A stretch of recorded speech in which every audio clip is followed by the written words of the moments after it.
او حضرت عمر به مقصه په ځمکه کېناسته او روټۍ به یې خوړه. چا ورته وي لږ د ژوند معیار دی ښه کا، نو حضرت عمر ورته وی زما مخکې دوه یاران چې په کم حالت کې د دنیا نه تللي دي، زه دا نه غواړم چې خپل زما د ژوند معیار د هغوی نه اوچت شي، چې څنګه هغوی وو هغسې به زه مې یم. همقه سادګي وه، همقه نارې تندې به یې په ځان تېرولې او مرغن خوراک یې هم نه کو. یو ګورنر د علاقې یو مشر هغه وله داسې مټیان جوړ کړي وو ډېر مزېدار او روې لېږل وله الوا یا مټیان.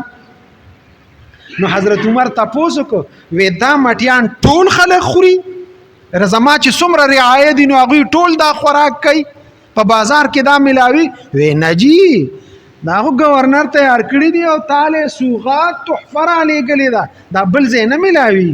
دا د عامو خلکو خوراک نه دی. وی چې زما رعایه کم خوراک نه کوي نو هغه خوراک زم نه کوم، هغه هدیه ورته واپس کړه وی دا غلی یوسه، زما ولې داسې څیز خورم چې زما رعایه نه خوري. دا سادګي وه پکې، سادګي، ساده ژوند تېرو. خښته به یې سر ته کېښوده او په ځمکه باندې به سملاس او ده به شو. خولې به ترې بېدې، خولې به روانې شوې روانې شوې روانې شوې، دا طرف به یې ټول د خټو شو، لاندې ځمکه به د خټو شوه، خولې به وبېدې نو ټولې جامې به یې د خټو شو، را پابسېد ګرځېده به اوچې به شوې او به یې ګرولې او به صفا به شو. دا ژوندو ده. کله چې بیت المقدس فتح شو، مذاکراتو شو او هغوی تسلیم شو یهود، نو هغوی مشران راجمع شو، علماء راجمع شو، وی تاسو امیر المؤمنین راو غواړئ زمونږ ورسره څه خاص خبرې دي، معاهده به ولیکو چې امیر المؤمنین راشي دلته مونږ تاسو ته تسلیم یو. د هغه ځای نه صحابي اطلاع راولېږله مدینې منورې ته، امیر المؤمنین ته یې وی ته راشه شام ته راشه. ډېره ښه خبره، تیاري یې وکړه. خلکو مشوره ورکړه ملګرو، حضرت ته خو شام ته ځې او شام خلک چې دي نو هغه ډېر ترقي یافته خلک دي، نو مهرباني وکړه چونکې ته د یو مسلمانانو سفیر امیر المؤمنین بادشاه ځې هلته نماینده د مسلمانانو، لږې شانتې دا کپړې ښه واچوه لږ مزېدار او سورلي به اس باندې وکړه په اوښ باندې مه کوه، نه دا به ډېره ښه خبره ده. هسې هم راوغوښته کپړې هم کور ته لاړ، ډېرې ښې کپړې یې واچولې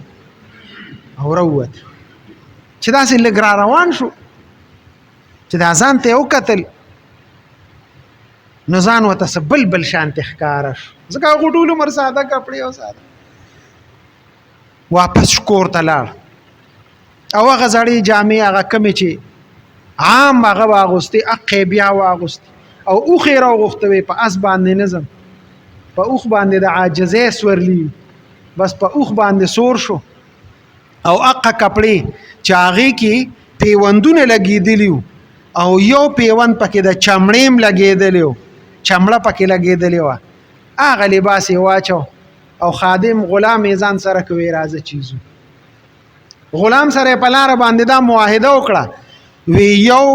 پړاو ته به سورلي کې او بل پړاو هغه به زه کوم، یو ځل به ته پیدا ځي یو ځل به زه پیدا ځم. روان شو شام ته ورسېدل،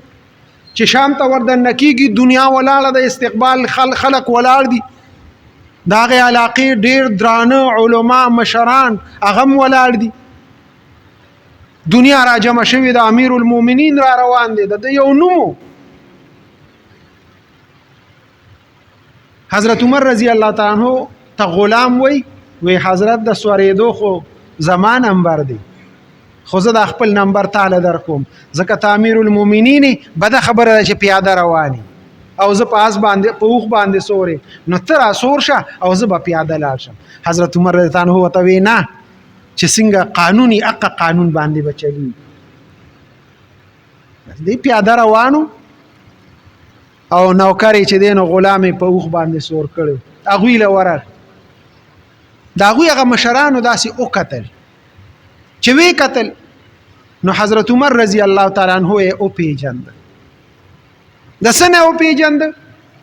کتابونه یې کولاو کړل تورات یې کولاو کو انجیل یې کولاو په تورات او په انجیل کې د پیغمبر علیه الصلاۃ والسلام حلیا شکل مبارک دا ټول بیان شوی چې پیغمبر بداسي او دغه پیغمبر چې کم صحابه دي او خصوصا خلفای راشدین او بیا خصوصا چې شام به فتح کوي بیت المقدس به فتح کوي امیر المؤمنین حضرت عمر رضی الله تعالی عنہ داغه شکل بداسي ناوی چې وکتل نو کتل یې ورته داسې عمر ته چې دې دوانو کې عمر کم یو دی نو چې وی کتل چې په جامو کې پیوندونه لګېدلي دي ځای په ځای او یو پیوند پکې د سرمن هم لګېدلی وی دا زمونږ په تورات کې ذکر دی چې داغه په جامو کې چې فاتح د بیت المقدسي داغه په جامو کې به یو پیوند چې دی نو د سرمن هم لګېدلي هغوی وپېژنده وی دا لاندې چې روان دی دا عمر دی او دا بره چې دی نو دا او مونږ ته دا حکم دی چې کلم دغسې سړی بیت المقدس ته راشي او فتح کیوي او دا نشانات پاغه کې موجودي نو پرزا ولا چابي ورکې چې بس رازه داستاش نو چابي را بیت المقدس را واغشته او حضرت عمر رضی الله تعالی عنہ ته ورکړه دا دغه سادهګي برکت چې هغه په 22 लाख مربع میل ځمکه هغه فتح کړې ده په دنیا کې دا په دې شلیدلو کپړو باندې او په میزرو د میزرو پیزار به پخپو کو میزرو نه د وخونه جوړ شوی پیزار صحابه او پخپو کو دا دغه خلکو دا ملکونه فتح کړي اوس د ټینکونو والا نشي او دا زمونږ دا فوجیان یا چې دینو په اټم بم او په نور دا نشي قبضه کولی اوس هغه کې یو برکت او سادهګي کې یو برکت حضرت عمر رضی الله تعالی عنہ